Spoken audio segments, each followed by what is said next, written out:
Tantor Audio, a division of Recorded Books, presents Criminal Intentions, Season 1, Episode 2, Junk Shop Blues, by Mccade, narrated by Curt Bonnem.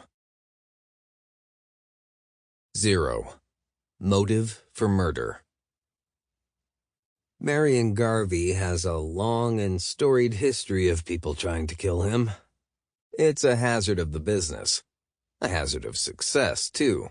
Scum always want to go for the heavy hitters at the top, the big dogs.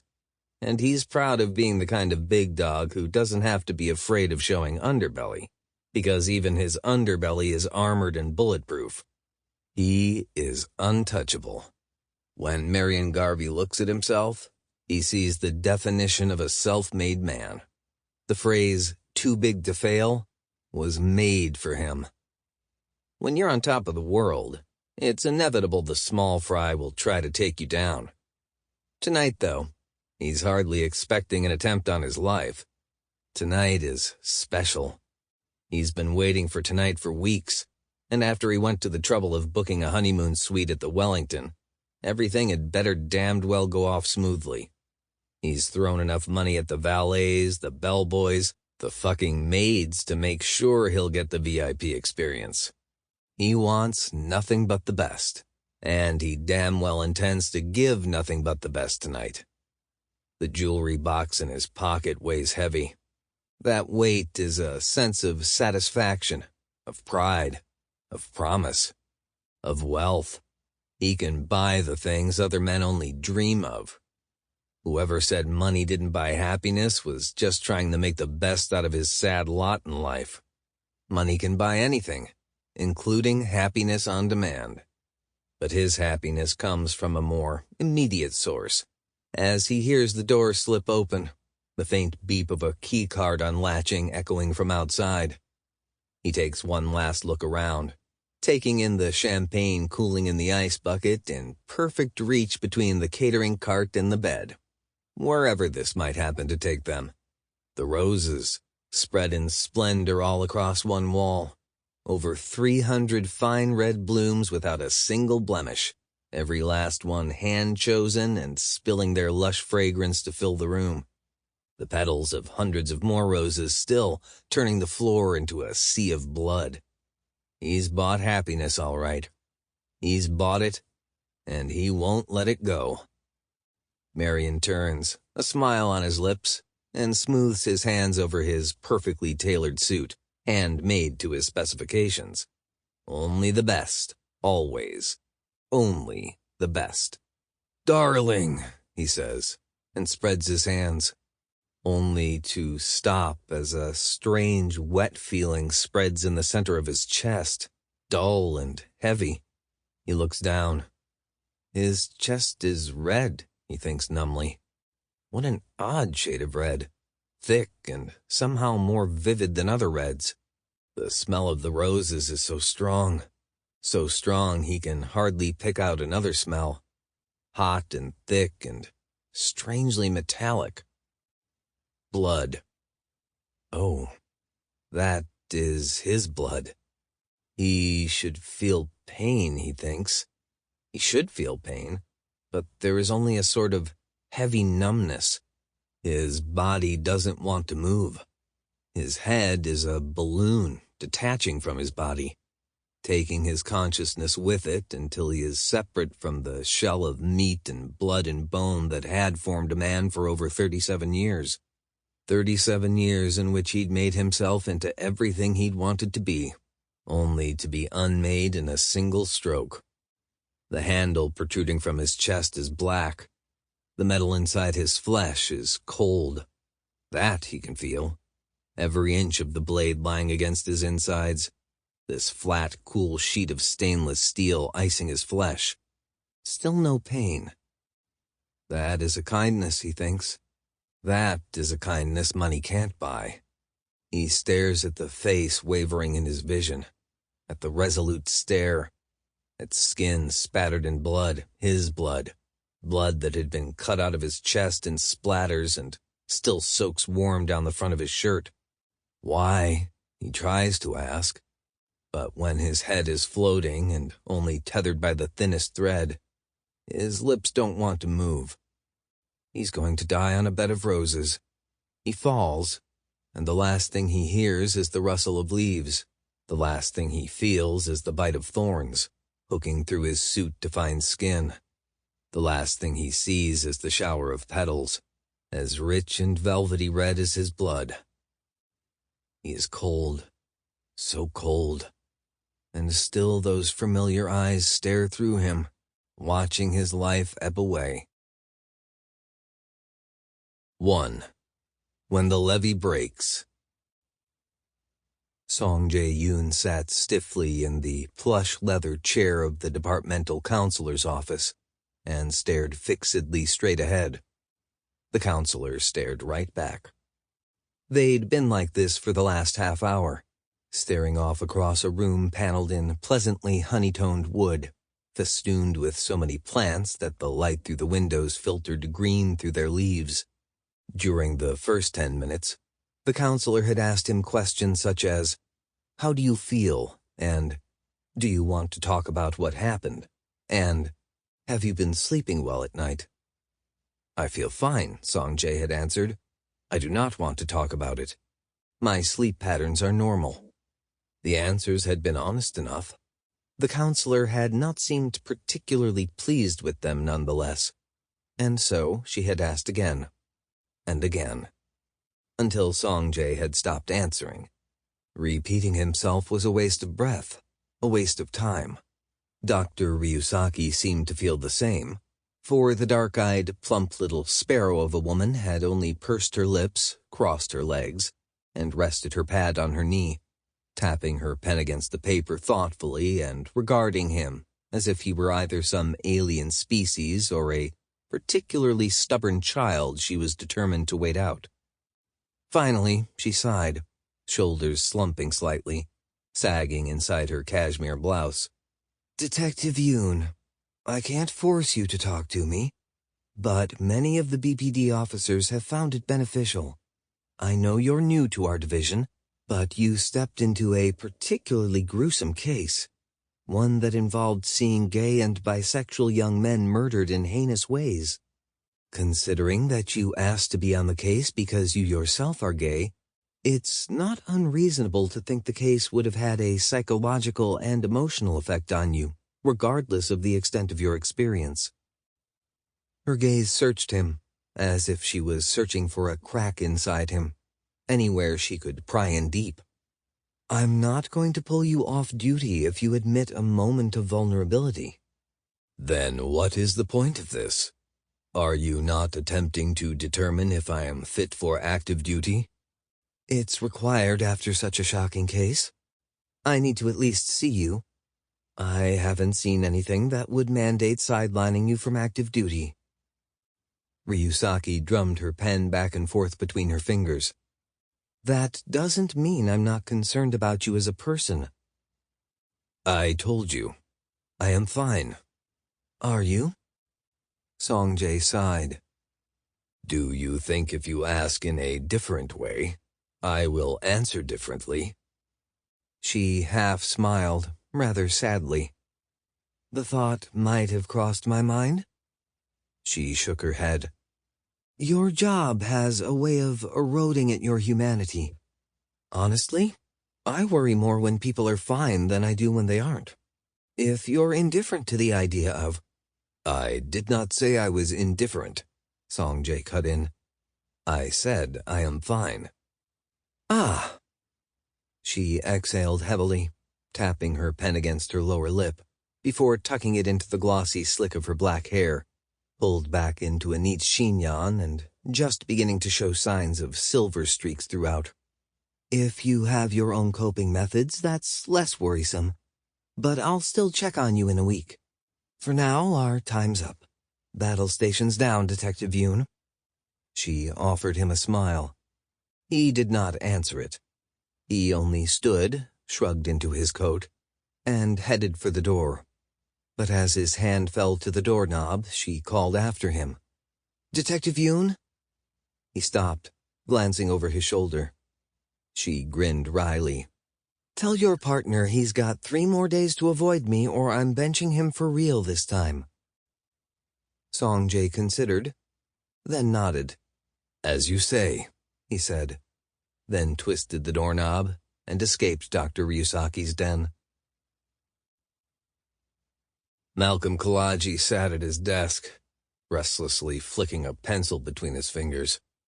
He didn't want to be here, sprawled back in his chair and staring blankly at his computer screen.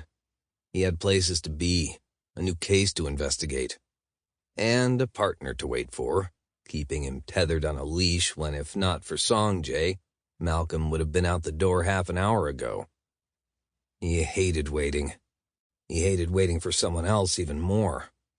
The homicide bullpen was almost empty at this time of morning. They'd already been through the morning briefing.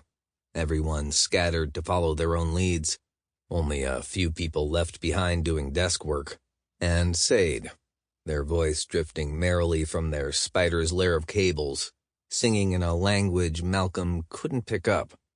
It was a different one every time, and he was really starting to wonder just how many Sade knew, and why. Not that he'd ever get an answer out of the cheerful little monster. The door to the hall swung open.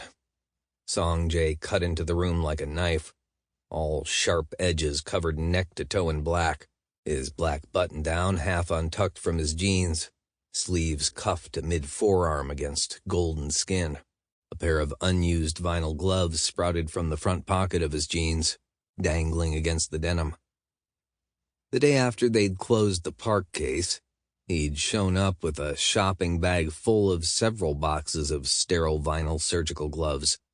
Without a word, he'd unceremoniously dumped them in a drawer of Malcolm's desk, then ripped one box open and filled his pockets with several pairs. Malcolm had tactfully chosen not to say a word. If he did, Seong-Jae might switch back to latex out of spite.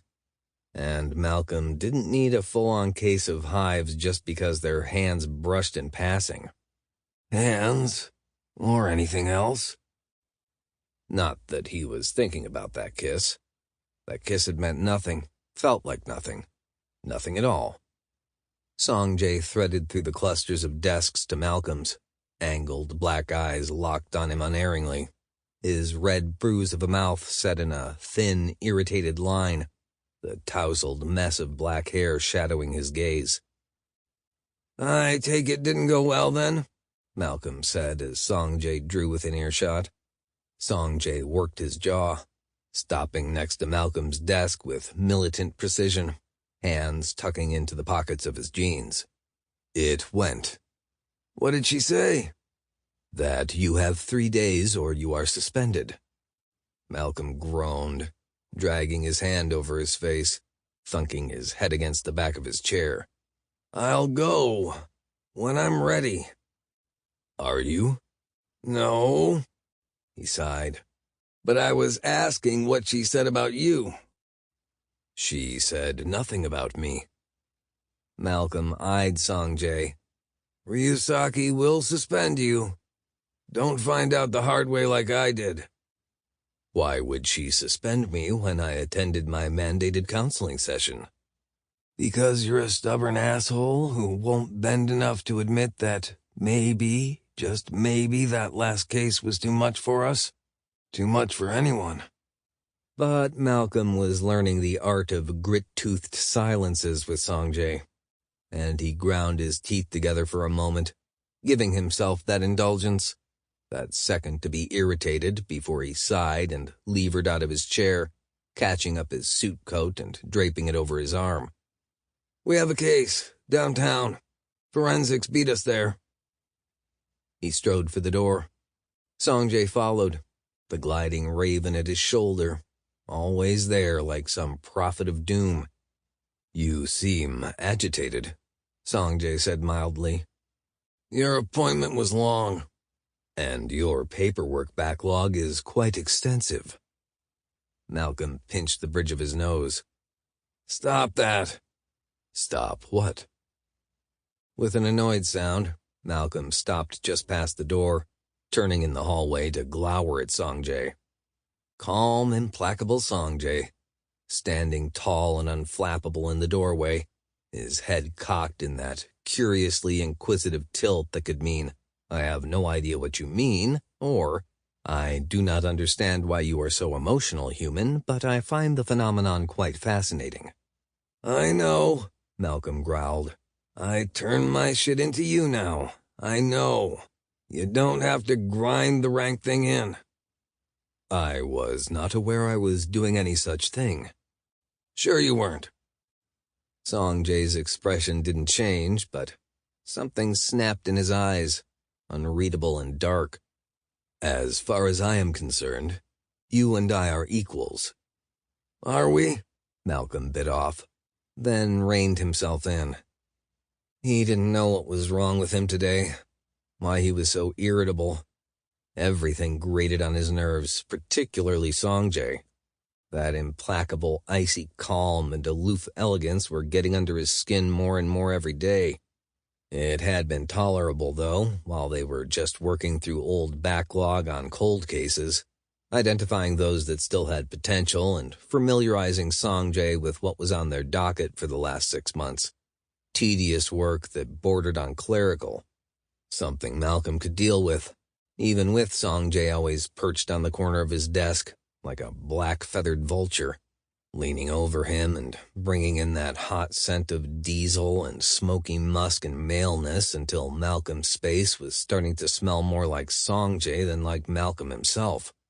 But, of course, he'd picked the day when a new case had landed on their desk to reach breakpoint, until just the sight of Seong-Jae's coolly unruffled stare was enough to push Malcolm to snarling.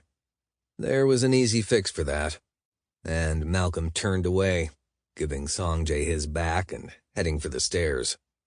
The stairwell door banged open, echoing.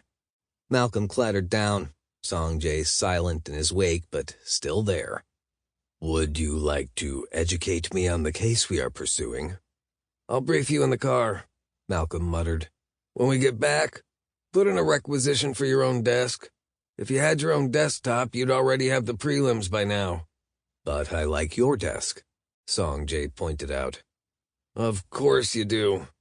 Malcolm tried to bite his tongue, but then added under his breath, "Asshole." "Cho," Seong-Jae countered without missing a beat. With a sour look over his shoulder, Malcolm clattered off the bottom step and pushed through the door to the parking garage. "I know what that means now." "Of course you do." And for all his dispassionate detachment, there was no missing the maddening, entirely frustrating note of amusement coloring Seong-Jae's voice. "Because I told you." Malcolm said nothing, only stalking toward his car. If this kept up, there'd be another homicide on his desk within 24 hours or less, and he wouldn't regret a single damned thing. 2. Say that you love me. While Malcolm drove them to the crime scene, Seong-Jae leaned against the window and read the notes from the police dispatch. A 911 call had come in approximately an hour ago from a downtown hotel. One that was, according to Malcolm, owned by one of the richest families in Baltimore. A housekeeper had unlocked a suite to clean it, and found a body face down in the bed. Male.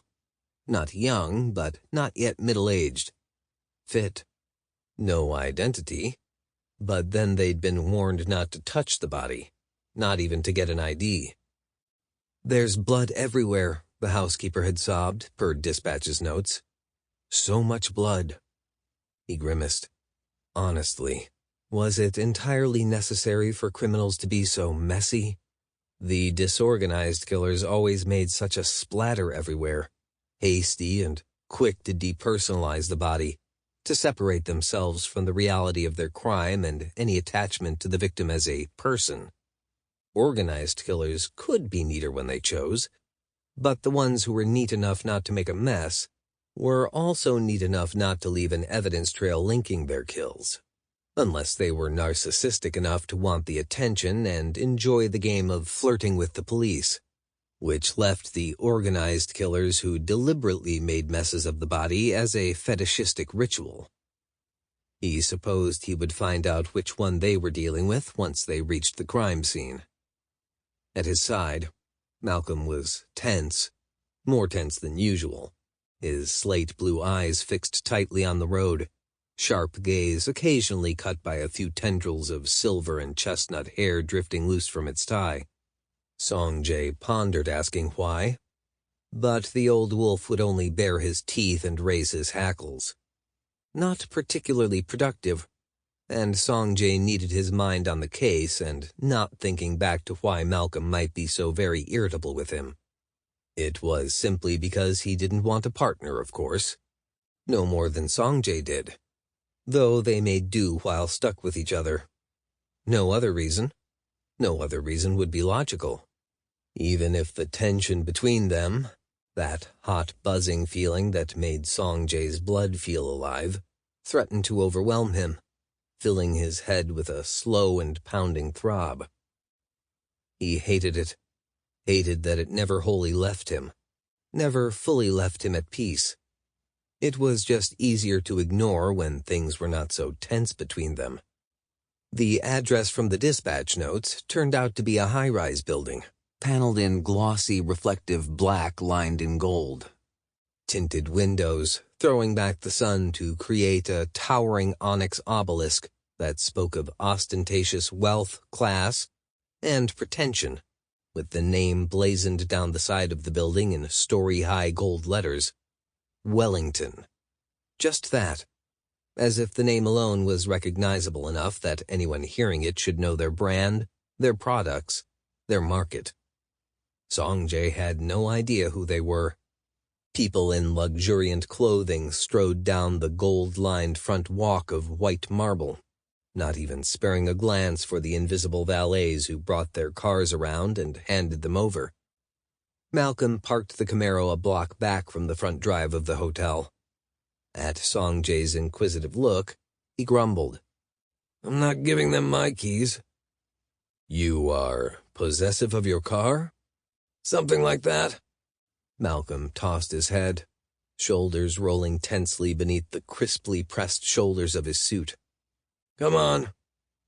Seong-Jae held back a sigh.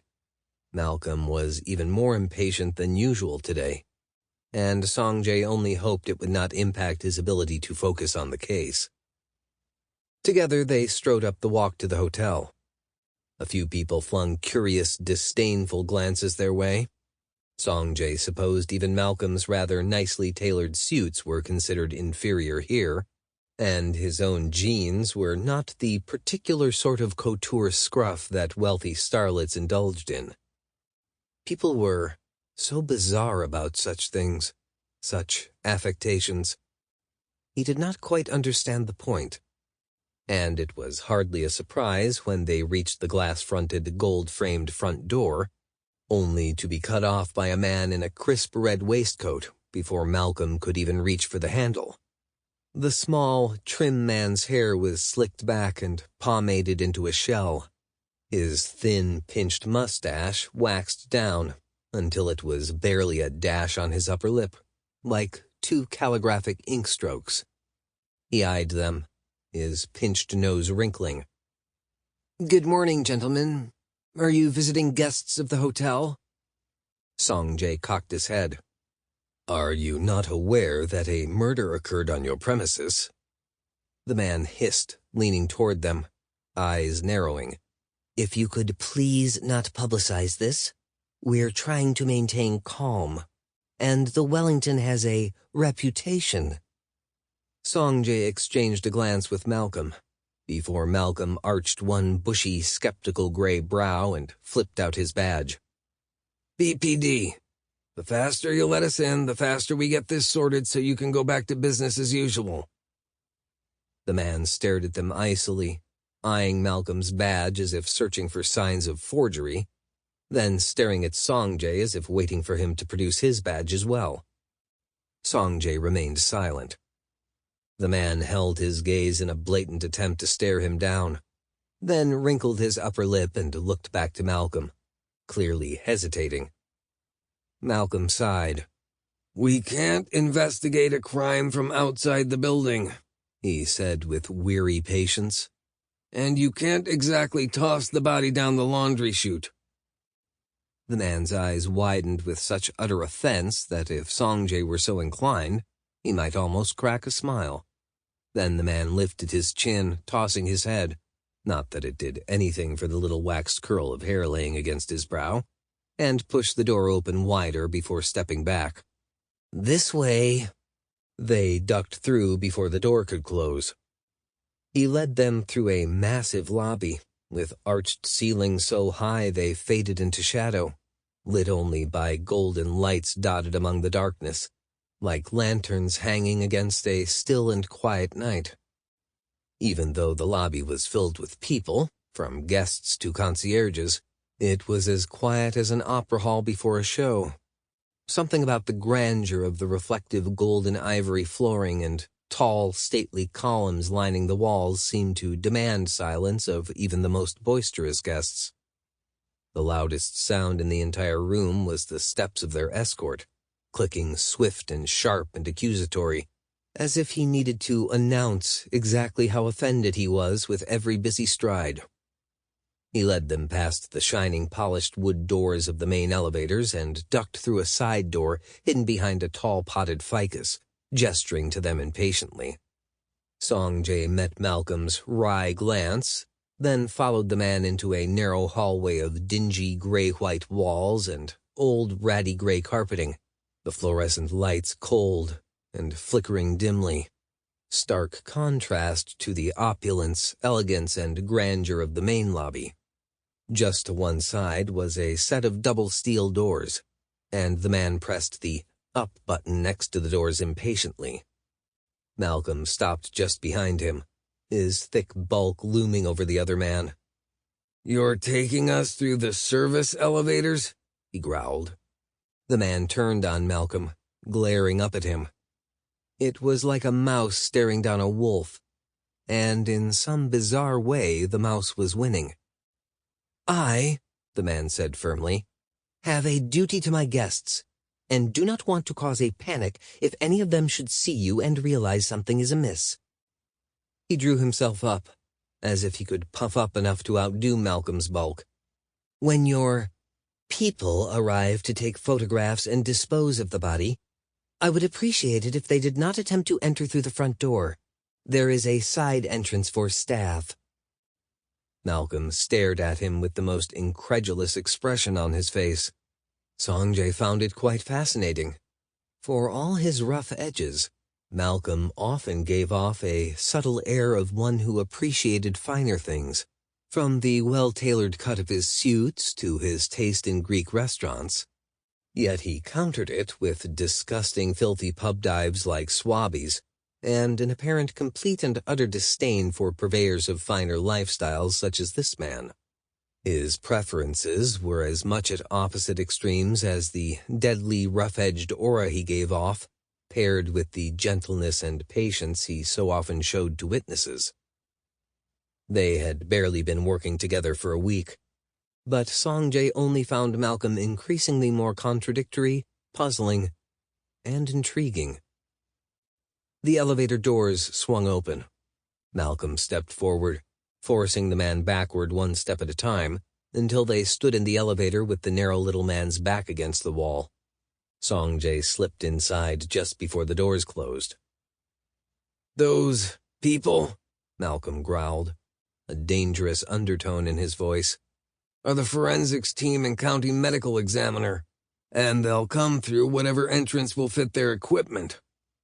Penetrating slate-blue eyes narrowed. "You got something to hide, Mr. Brixton?" He drew himself up with pride, officious and haughty, and leaned around Malcolm to jab one of the numbers on the elevator plate.